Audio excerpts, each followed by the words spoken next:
Hello, hello. Olá pessoal.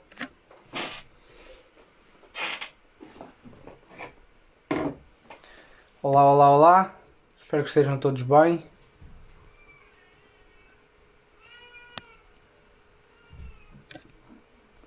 Enviar aqui. Leaders boy. Hello, bro. Zé Pedro. Máquina. Hello, brother. All How right, are you? here we go. How you doing? You cool? I'm cool. I'm cool. I'm cool. Nice to see you. So You too. let me share the video with some people here. If you want to do the same, just in a few seconds, you can do it. Yeah, It's so we can good. share that to our stories and whatnot. Yes, it's always good.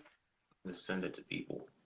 Yes, they will come to us anyway, but it's always good to. It's always a bit of delay when Oh we yeah. have people here already. Seven, they are coming. Hello, hello. I will just say a few words in Portuguese. Pessoal, nós temos aqui hoje o William Leaders, que ganhou uma bolsa na Juilliard, então é um trompetista fenomenal. I was saying that you won the scholarship at Juilliard School, Right. which is something incredible, and Thank you. you should feel really proud. I know you do, but it's really good, and you play a lot anyway. So, William, where are you? I know you are in Toronto now, but you are based in New York for the last. Yeah, that's right. So I'm from Mississauga, Ontario, which is just west of Toronto, Canada, and I go to the Juilliard School in New York, which is just right in the center of Manhattan. Yes. Yeah. All right. I have people. I was just reading because we have people thanking me for bringing you. Of course, I will always bring the best players in the world, and you are one of them, in my opinion, of the young Oh, generation. You are. So tell us a bit about you, William. Where you did start? Um, how we're gonna go to a really important point that I don't want to touch in a heavy way, if you know what I mean, okay. uh, about being Afro descendant. I am too. So Okay. Yeah. All right. we know is a lot of this going around. So it's always good to speak up a bit about how it is for you, what you feel that should change or not. But let's start. How you did start on the music? Who are you? Where did you start? Who influenced you? Your father, your mom, whatever. Yeah, so basically, my first instrument is the piano. So All I right. started on the piano when I was 4 years old. I'd seen this cartoon called Oswald that I watched growing up, which is about a blue octopus, a big blue octopus that played the piano and walked his Yes. little long dog everywhere. And so I saw that octopus playing the piano, and I really wanted to play piano because of him. And so I begged my mom for about 6 months to let me start playing the piano. All right. And so then eventually she got me some lessons, and that's basically how I got into music. Learning the notes and stuff like that. And how I got into trumpet, I started at the age of 7, basically. And my dad is a trumpet player. My All mom right. my mom my mom's not a musician, but my dad is a trumpet player, and so he does commercial and jazz stuff around here, and so he started me off on the trumpet. He started me off on the mouthpiece when I was 6 years old, and then when I was 7, he got me a trumpet for Christmas. So he basically taught me like that. I continued playing piano. I still play piano now. Awesome. Uh, yeah, so I kept taking piano lessons when I was 7 or 8. I started studying with two very good piano teachers named Boris Rankin and Nina Perkis. They're married, and they both taught me, and so and they occasionally I go for lessons when I'm home, but obviously I can't really do that right now because of COVID. But in terms of trumpet, I pretty much my dad taught me how to play trumpet up until I was 12 years old, and then my I wanted to I think when I was 11 or 12, my elementary school band teacher. He was a principal trumpet in a local orchestra, the Guelph Symphony Orchestra, Right. and so he brought me out to one of his dress rehearsals for a concert they'd had. I believe it was they were playing the Messiah or something like that, and so and well, it was a whole Christmas program, so he was playing the Messiah and a whole bunch of stuff. So he was um, one really big thing I remember learning that day is he was carrying out like 4 or 5 trumpets to the stage too. So I was Yes. like, why do you need so many trumpets? I'm just here playing a B flat trumpet. So that was kind of the day where I was starting to kind of indulge the orchestra and learn about what orchestral trumpet playing is and what all the instruments in the orchestra were. I pretty much knew most of them at the time. It's just probably like the only one that was super foreign to me was like the bassoon. Yes. We all the bassoon is something that everyone who plays the bassoon starts at a late age, and normally they have like a really crazy story as to how they got to that, whether that came from saxophone or clarinet Yes. or something like that, or just from the bassoon because they saw it in a Brandenburg concerto or something like that. But Yes. um, so I after that rehearsal, I became really interested in I was always interested in classical music, but like specifically the orchestra, that was an interest I picked up that day. So my mom got me to audition in a whole bunch of youth orchestras, and so Chris Shigola, he started teaching me classical trumpet. He's the one that brought me out to that rehearsal, my elementary school teacher. And so he basically got me ready for those youth orchestra Audition. auditions and kept teaching me up until I was 17. And so when I was 12, I ended up doing those auditions, and I became the youngest brass or woodwind player to be accepted into the Toronto Symphony Youth Orchestra and the Halton, Which one? Can you repeat? the Toronto Symphony Youth Orchestra. Yes. Yeah, Yes. the Halton Mississauga Youth Orchestra as well. And then a year later, I also joined the Mississauga Symphony Youth Orchestra, which is the one based in the city that I'm from, just west of Toronto.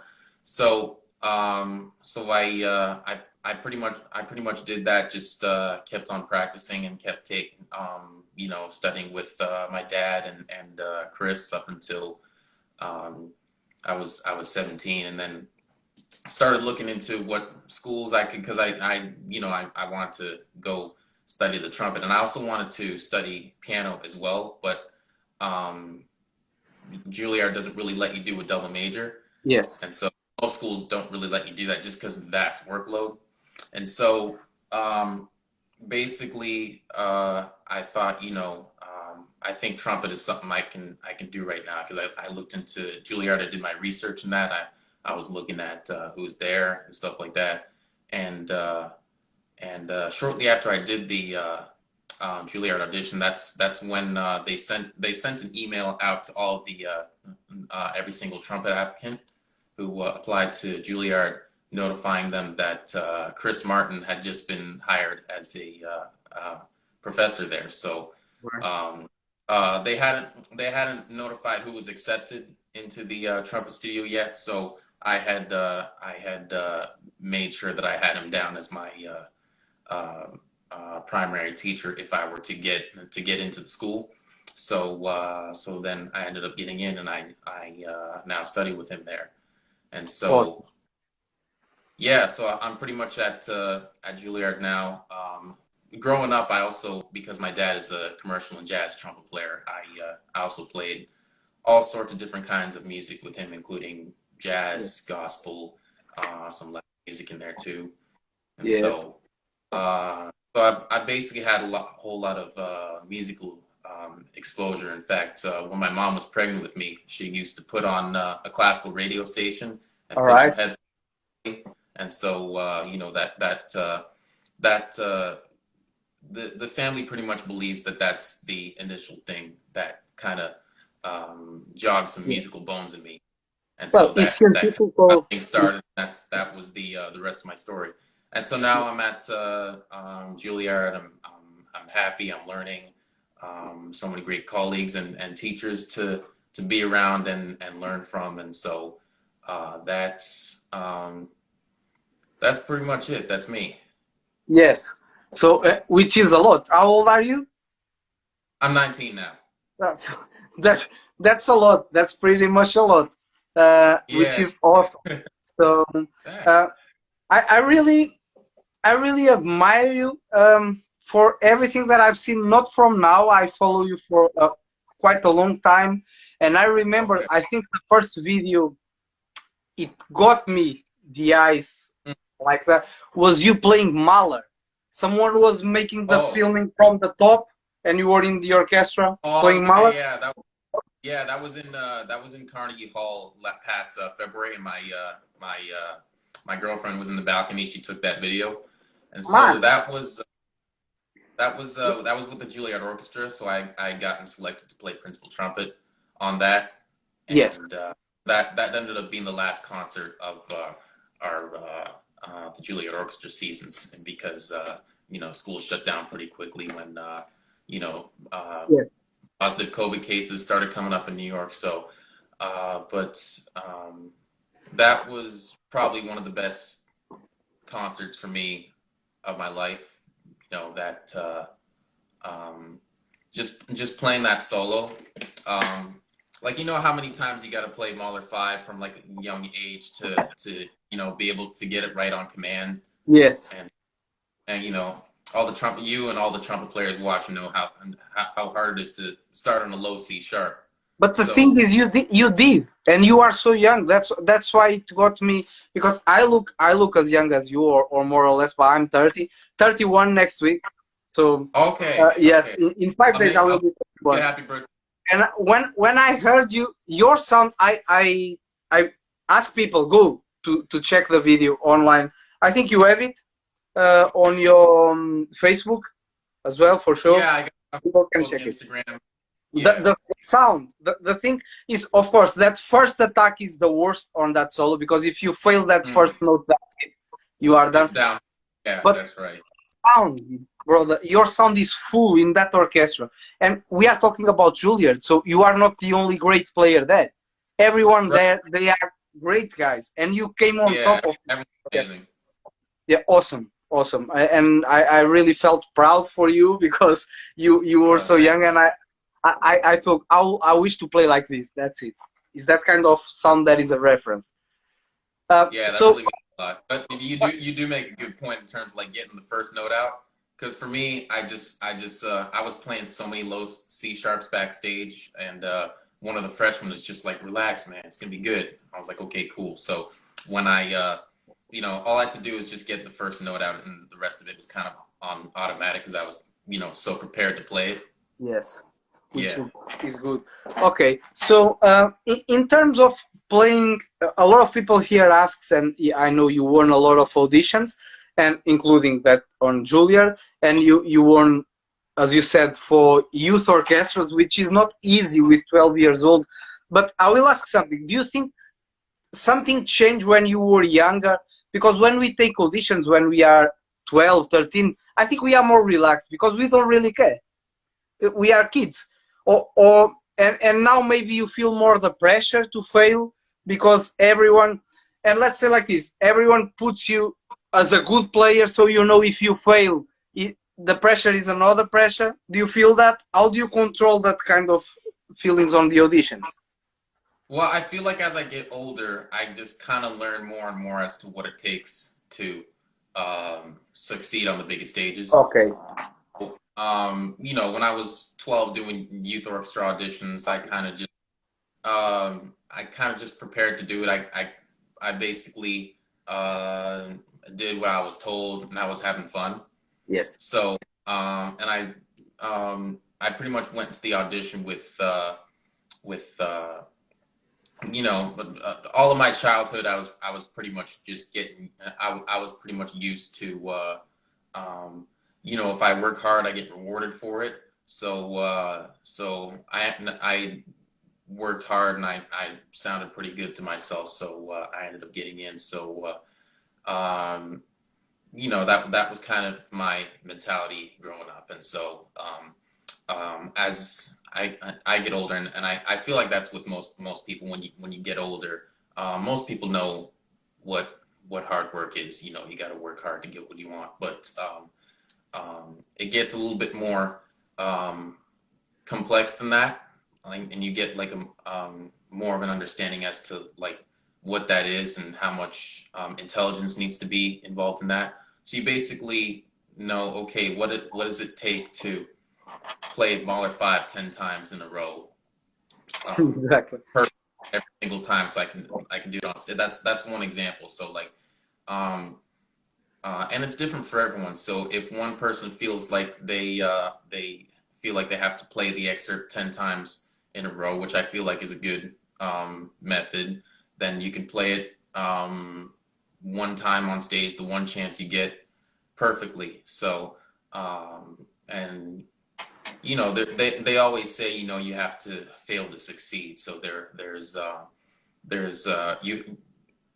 you kind of have a lot of room for failure in some places, but sometimes, you know, on stage at Carnegie Hall, you just kind of got to get the notes out and make some good music for everyone. Yes. So you can't really flop at that point. So it's about not really doing it on the biggest stage. You see what I'm saying? So Yes. it's there's a lot of preparation and hard work Of course. and intelligence that kind of goes into something like that. And I think that's something you kind of start to understand more and more as you get older and wiser, rather than when you're younger and you work hard and to add on to the talent you have and Yeah. just so yeah, I think that's what it is. Okay, Yeah. let's go to that critical part of this that we talked in the beginning. I don't want to touch this point in a heavy thing to turn the interview like heavy in any subject, because this is really funny and this is to be like that. But did you anytime? I think we should speak about this. For me, Okay. to end up racism should be not talking about it. That's it. Okay. That was the thing, because I know everyone, and I defend the cause of the Black Lives Matter, of course, Right. but I hate the thing of Black lives, because it looks like your life is black, and so black is dark, your life is dark and my life is white. But why? We are human lives, right? My Okay. father is African, Right. my father is from Angola. I'm white because I'm born like this. That's it. But it doesn't make me any different of you. And my father, even being African, is white too. But he born in Angola. He's from there. You know what I mean? So it's incredible what is happening in the world now. Not just with black people. I think the slavery that you came through all the centuries is fault of our society, the white society, but it's not my fault. You know what I mean? And it's not your fault. It's not your fault too. So we have to split these kind of things. My thing is, did you anytime feel any difference when you were a kid, for example, at school?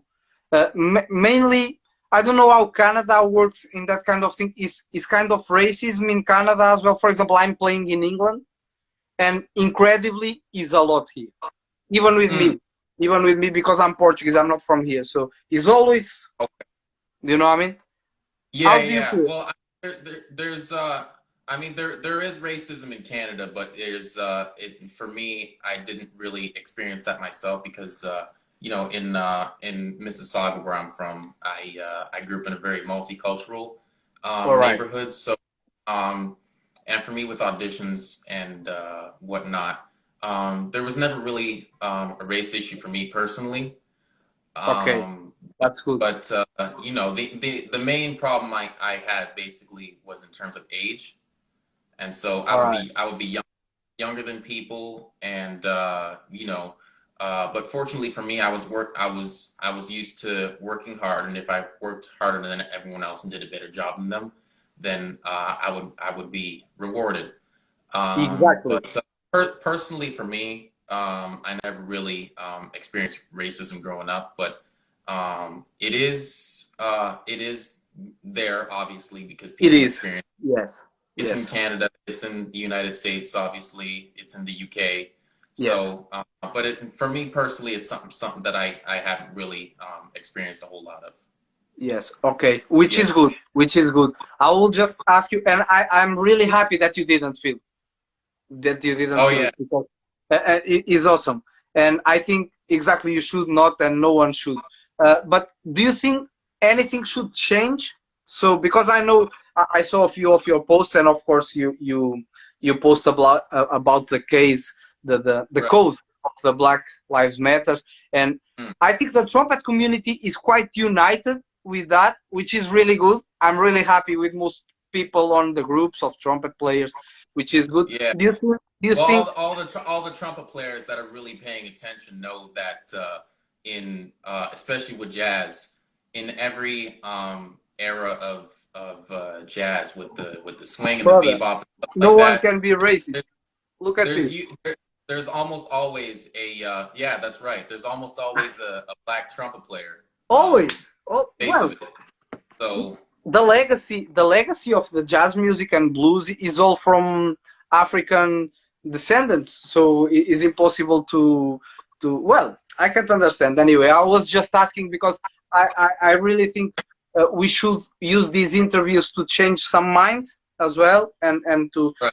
And try to some comments right there just said Louis Armstrong, so we're getting exactly. some examples Yes. in there. Uh, So, Dizzy. is Christoph. Christoph is from Brazil. He's always following here. And we have Imre and Thomas. Thomas here from Ukraine. The twin brothers. They play always solo together. They are Okay. amazing players as well. So, but about I don't know if both your parents are African descendants or not as well, or just one of them. But did any of them feel any kind of racism in the other generation before? For example, your parents, your father is a Well, player. yeah, so my mom is black and my dad is white. And Oh, all right. so Okay. Okay. yeah, So, okay. Okay. Did yeah. your mom anytime felt something bad or? Well, so my mom is from Jamaica and from a very young age she All moved to right. Okay. Canada. And so um the comments she's told me about that she's gotten is that she's my mom is really intelligent. She was always good at school and stuff like that, and she was always with the good crowd. Yes. She always All has right. been, never So that's bad important. people. So she would get comments where they would compare her to white people and be like, "You're pretty white for a black person," or something, or call her Oreos or zebras or something Exactly. like that. Exactly. So it was that type, and they're kind of microaggression, ignorant compliments where they're not really comments; they're just flat out Yes. compliments, flat out racist. That, So that's what I get here. I get that myself here in England, so I understand that. They give you right, a compliment, but they are criticizing you, but with a compliment at the same time. So it is really that something that frustrates you. And I'm really happy that your mom got through that and have the beautiful family she has and a kid like you because we can oh yeah. you were well educated and raised up. So it's Oh, really nice. My dad is white. He grew up mostly in Canada, but he lived in as a kid. He lived in Michigan for nine yeah, years. yes, Uh, and so, because his dad worked for Ford, so he was back and forth between here in the Detroit area. And so, growing up in Michigan for the time he was there, he would get to talk to neighbors and stuff like that. And being in the United States, he learned a lot about Black history, and so and the pretty much American history in general. exactly, Pretty much mostly in terms of racism, not just against Black people, but pretty much all people of color yes, and stuff like that. And so he really learned a lot about, in the eyes of the people oppressed, what is right and what is wrong. And so um, when I think there was some time back in the 90s, either my dad or my mom told me the story that my dad was on a gig, and he one of his employers his employer asked him to put on some blackface to perform, and his employer, because this happened in Canada, um, Canadians don't at the time weren't really familiar with why blackface was wrong Yeah, and stuff like that. But he knew that's not okay, obviously, and the history behind that. So he said, absolutely not, I won't do that, and he explained why. So coming back to Canada, my dad was able to pretty much whenever he gets into a conversation with someone about this, he was able to be an educator of what's going on with racism everywhere. yes, Um, and so whoever he interacted with, if someone said something, because back then people just didn't really know, and now that we have now that we're more connected and we have more TV channels and social media, we can kind of see what's going on all over the yes, world. We exactly. know more about the racism in the United States, and we know it exists in Canada and the UK and everywhere. And so, he kind of got a head start on, being on the being an ally, pretty much. Yes. Well, Yeah, we have to, and we have to stop with this, because the problem is to protect yourselves.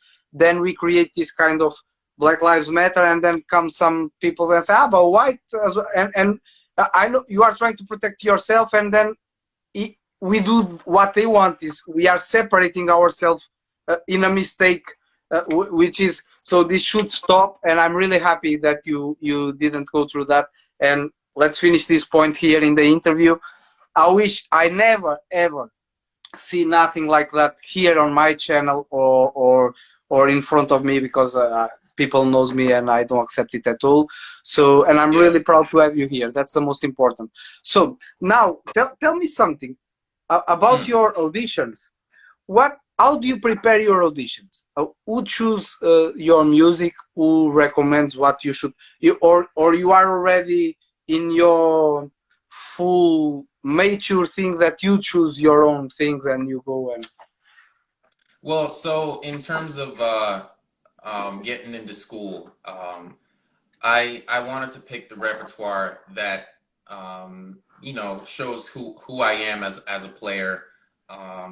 So I wanted to choose the most difficult musical music that I could play, so I can show the panel that I should be able to study here.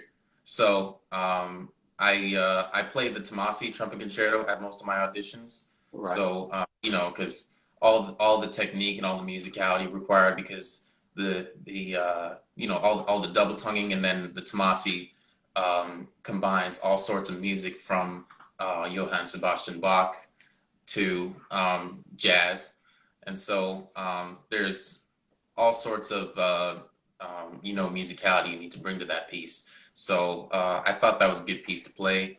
I had secondary pieces, Legend, Enesco's Legend, and the Artuni Trumpet Concerto. Or I don't know if I ever actually put that down on the list. But in terms of excerpts, some of the the Eastman School of Music, they had a list of excerpts they wanted to hear, Okay. and so they're so so I would prepare those, and so I would pretty much recycle those and play them at Juilliard and Curtis and Okay. all of them. And Yes. so but an optional one that I decided to throw in there is the fifth movement solo in the Bartok Concerto for Orchestra. Just because I wanted to show that I could do that, and I knew that that wasn't something that people were gonna really bring to auditions. Yes. And so sometimes I would tell the trumpet players, I put this and that in my audition. Think of that more people would do that, and people ask, like, why are you putting that in there? Why are you doing that to yourself? And I'm like, well, I want to get in, you Exactly. know? Exactly. And if you can do it, do it. That's Yeah, that's what makes you great, or just a good player. right, Because yeah, the great players always done things that the others didn't. That's why, exactly. and you need to take your shot. I snuck into a creative ideas class at Juilliard that Wynton Marsalis was teaching to the jazz players, and there was one thing he said in there. He said leaders do the work that other people won't do. So perfect example of that, I think. Exactly, exactly. Yeah. And that's really good. So do you have like a daily routine that you always follow, or you change your routine every day? How does that work at Juilliard? Because for some people, talking about Juilliard is almost talking about the big wizards in Hogwarts. No one knows. It's just the movies there. So how is that? What do you do when you wake up? What is the morning like? How do you work there? Well, most of the time I almost always start on B flat trumpet because All right. Bud Hurst would say, the B flat trumpet is the main instrument.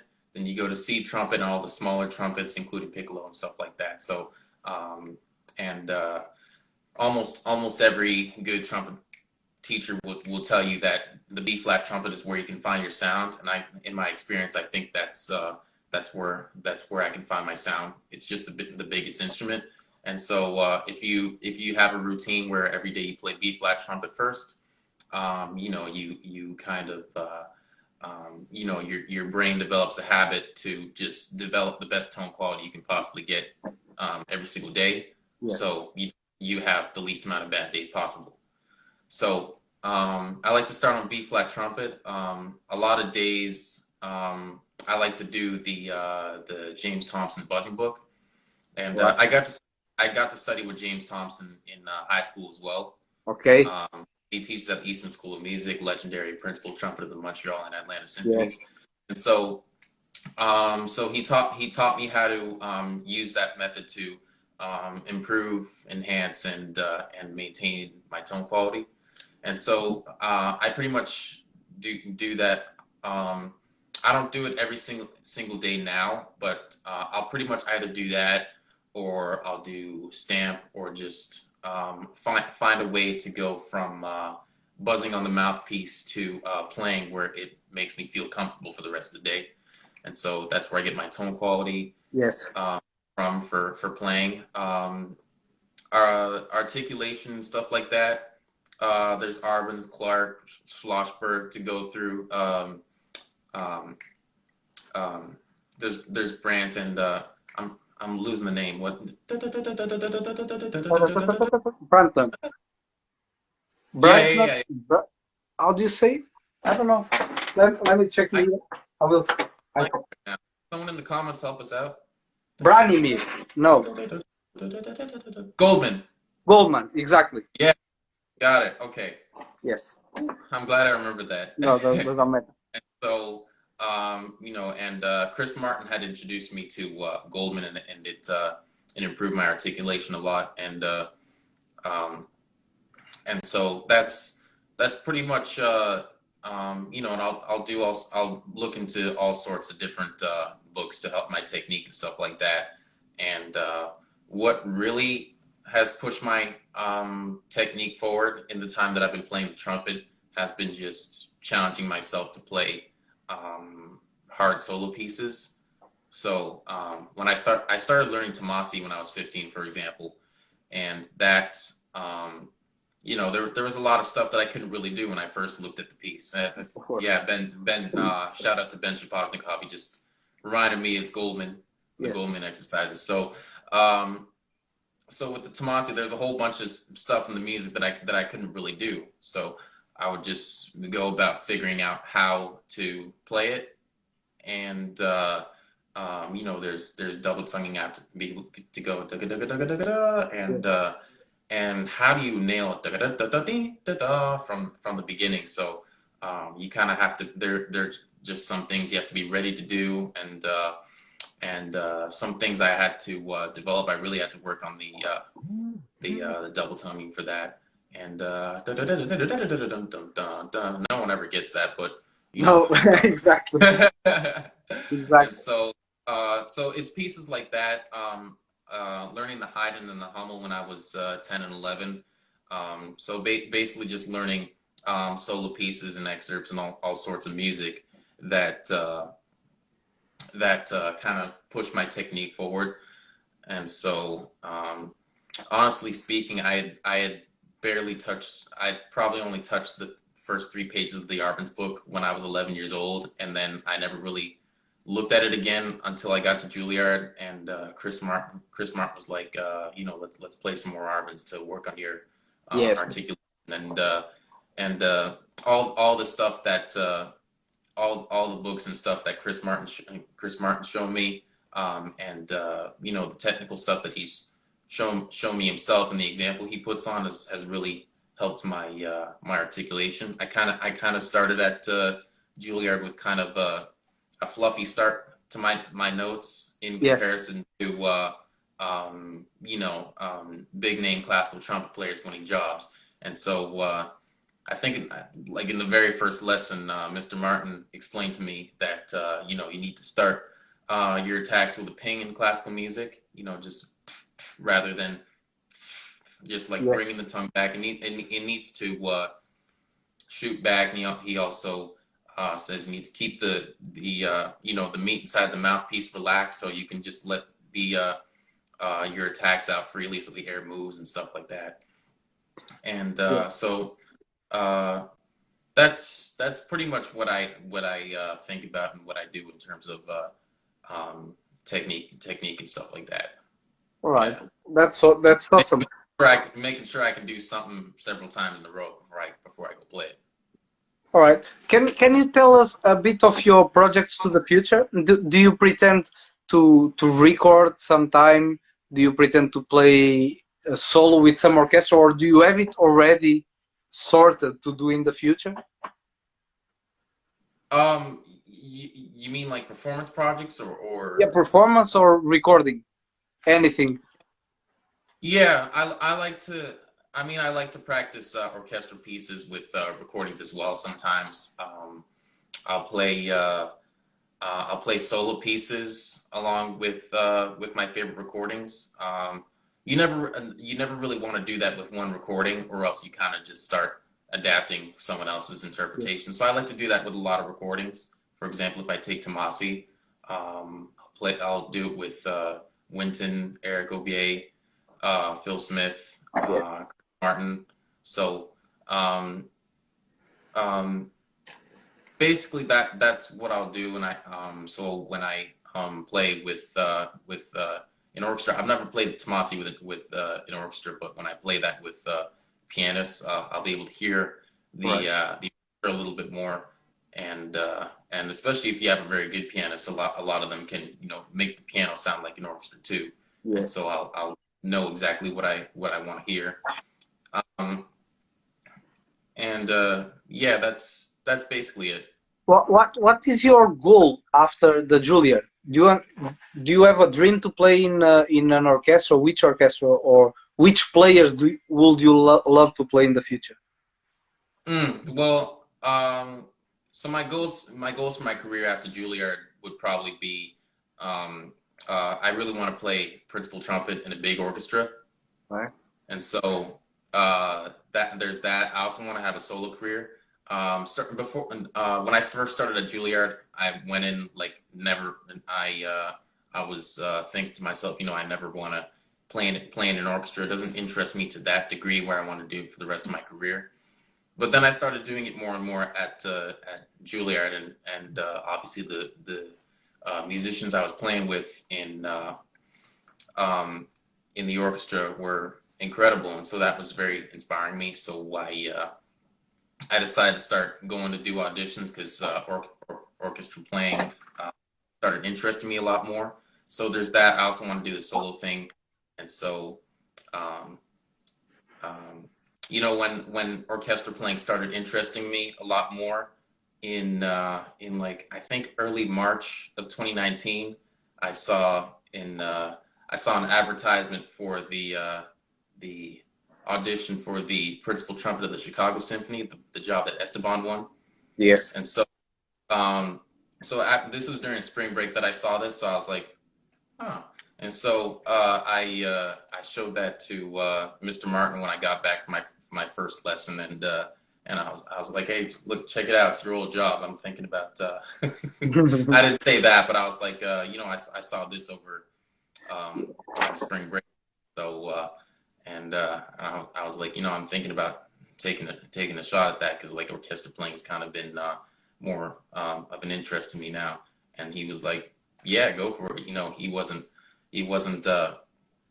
insecure about the situation at all. He was just Chris Martin is just the nicest guy you'll ever meet. All right. And he's supporting teacher you can ever work with. So I'm really grateful that I'm studying with him. And so I actually went and did that audition. That was my very first audition, principal trumpet for the Chicago Symphony Orchestra.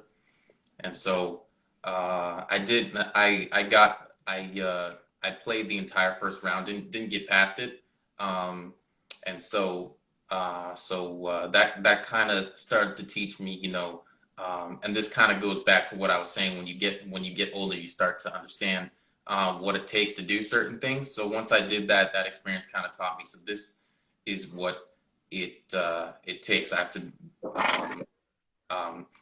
the preparation I had done to go do that audition. There were some things I did right, some things I did wrong, and some things I learned from doing the actual audition. Exactly. So that kind of said to me, so this is what it takes to do this type of thing. And so I've done other auditions after that, and so that's really a goal for my career, to be a principal trumpet in a big orchestra, and be a soloist, putting out albums and recordings, stuff like that. You will. And I'm sure I'll pick up other interests in music along the way. And so, because there's all sorts of music outside of classical music that I could be playing as well. The video that I put out a few days ago, Horatio Fernandez Vasquez's piece, song for solo horn, that was kind of a mix of, he likes to combine Latin music and classical music. So that's kind of a different type of music that I'm really interested in as well, in playing, and I really enjoy playing his music. So I'm also thinking to myself, this is something I could really indulge in the future, playing all sorts of different types of music and using classical technique behind it. Yes, exactly. So that's yes. So those are pretty much the goals for my career after Juilliard. Yes. Okay. Do you have a trumpet there? Yeah, I do. Yeah, I got a bunch of them. Can you please, before the last message, I will ask you a message, but can you play something for us? I don't care what you're gonna play. Play something that makes you happy and that you can transmit as something, being at home and listening to you, that makes people try to find you online to listen a bit more. All right, cool. I don't know what I want to play, but I might just play a tune just because I feel like it. Do it. You'll probably recognize it.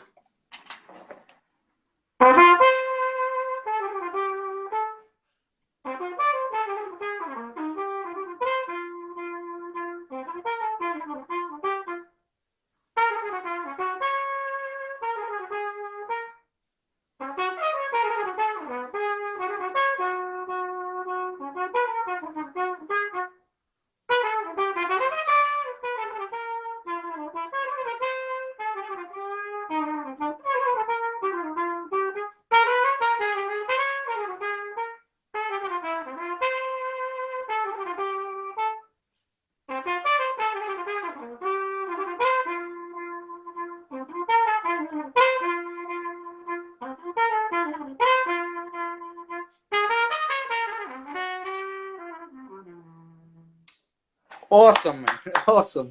Awesome. Someone saying there, Marina saying Joy Spring. Yeah. There you go. That's the tune. Exactly. Awesome. Who wrote that tune? I believe it was Clifford Brown, but I could be wrong. He's just, when we think of Joy Spring, I know he played it, yes, but I don't know if it's original from him or not. Anyway, we can check later. So Ben Sharps is saying beast. It was Clifford. I just looked it up. It's Clifford. Right. Yeah. Saying beast. There, you are a beast. Yes, William. That's why he's interviewed in this channel. He's probably the youngest player I've done here.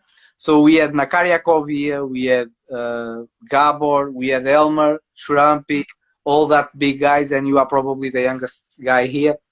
Tomorrow, just to remember people, I have Rex Richardson, so pay attention. Will be a great interview as well. William, can you give us a last message to the young people, American, Canadian, but mostly for the Portuguese people and the people without, how can I say, without many conditions to get to the big world, because you know, it's a lot of people in humble situations that cannot even afford lessons with someone like you. Or what do you tell to that people, how to fight, how to believe to get one day a scholarship in Juilliard to be a great player like you? Well, I think it's hard. I think it's hard work. You know, if you put a lot of hard work in, and Wynton Marsalis told me a few years ago, and I'll share this advice with you, that if you need, in order to succeed and do it in your way, you need to use your intelligence to create your own path in life. And so that's there's that. My mom always tells me failing to prepare is preparing to fail. So you always need to prepare in order to succeed. Um, Always go to the audition for the school you want to go to, or the orchestra you want to be in, or whatever. You know, don't just think, you know, I can't get into Juilliard. You need to go to the audition. A lot of people who got into Juilliard and became successful just came from, you know, someone saying, you know, you should go do the audition. I don't know. You know, if they hadn't gone to do the audition, they wouldn't be the person they are Yeah. today. So I think you just go do the audition, prepare and go do the audition. All right, William, thank you so much for your time. It was an honor for me to have you here. I wish to give you a hug soon when all this COVID-19 goes. I wish we can meet in America, in ITG, wherever. A big hug for you, for your father, and give a big kiss to your mom too. And I hope we can start a friendship here and change some ideas. I want to learn a bit from you as well, what you are learning at Juilliard in private. Thank you so much for your time. You are a legend, and I'm sure you're gonna be the principal trumpet of a big orchestra for sure. Right? I really appreciate that. It's been an honor. Thanks for having me. Take care. Bye bye, brother. Take care. Bye.